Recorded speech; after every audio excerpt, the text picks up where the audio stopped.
Hello, this is the third and last episode of the last season of our podcast.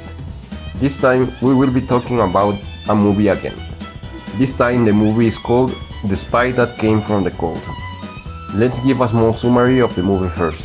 This is obviously going to have spoilers. The movie opens with Alec Lemas, a British intelligence officer, witnessing the death of an agent at the Berlin Wall. After this, he's summoned to talk with his superiors, and there he is informed about his next mission, to give the appearance of a broken man in order to infiltrate the East as a treasure spy. He makes a destroyed persona, getting drunk and causing problems. He takes a menial job at the library, where he meets and becomes romantically involved with Nan Perry, a kind-hearted and idealistic librarian. The relationship grows, adding a personal dimension to his otherwise grim existence.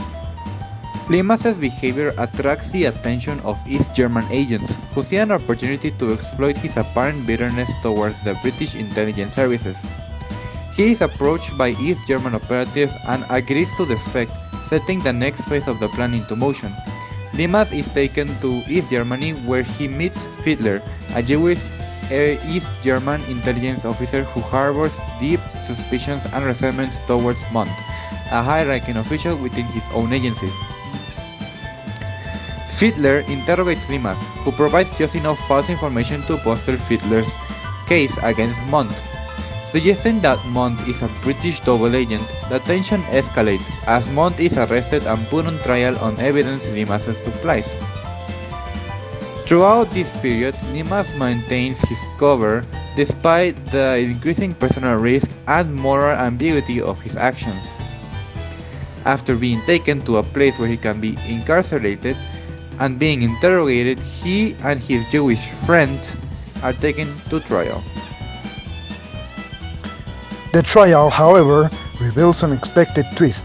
Lemas lowers both into the trial, and he convinces Lemas to accept all of his accusations and explain his infiltration plans. However, Montt's defense turns the tables by exposing the true nature of the operation. Montt is indeed a British double agent, and the entire plot was designed to protect him by sacrificing Lemas and Nan as expendable pawns. The revelation leaves Lemas reeling as he realizes the depth of the deception and his role in the ruthless machinations of intelligence work. In the climactic scene, Lemas and Nan attempt to escape back to the west with the help of Montt. They make their way to the Berlin Wall, hoping to cross to safety. However, their escape ends in tragedy, as they are discovered and shot by East German border guards. Lemas, faced with the devastating reality of their situation, chooses to stay with Nan in her final moments rather than making a desperate bid for freedom alone. That's a very interesting movie, but who wrote it and what were their inspirations for it?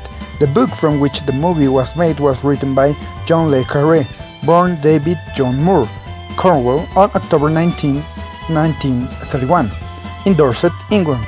Is a renowned author known for his spy fiction. He studied at the University of Bern and Oxford, later working for British intelligence agencies MI5 and MI6. This experience provided authentic insights into the espionage world, informing his writing. Returning to the movie, we can notice a change of pace from more typical spy movies where the spy is presented as almost as a Superman, a lady killer, manly man who fights for good and is almost invisible. Surpass everyone in physical activities, has plans and figures out mysteries. A big example being James Bond. But in this movie, and in fact checking the author's other spy novels, we can see a sharp contrast, with the character of this movie being a middle-aged, almost old man, not particularly attractive, that we see beaten up on some scenes. But his most important characteristic is his deep introspection. Unlike James Bond, he does not fight for good. He often questions if he is doing the right thing, and even decides to betray his nation in the end, when he decides to die with his lover instead of running away. We believe it is because the plot of this movie was written by an actual worker of the British intelligence agency, who experienced on first hand the morally grey actions that the spies often had to make in both sides. In conclusion, we like this movie a lot because it is really shows a different facade of the typical spy and shows us a more introspective and grey landscape of things, as the real world often is. But we must never but we must never forget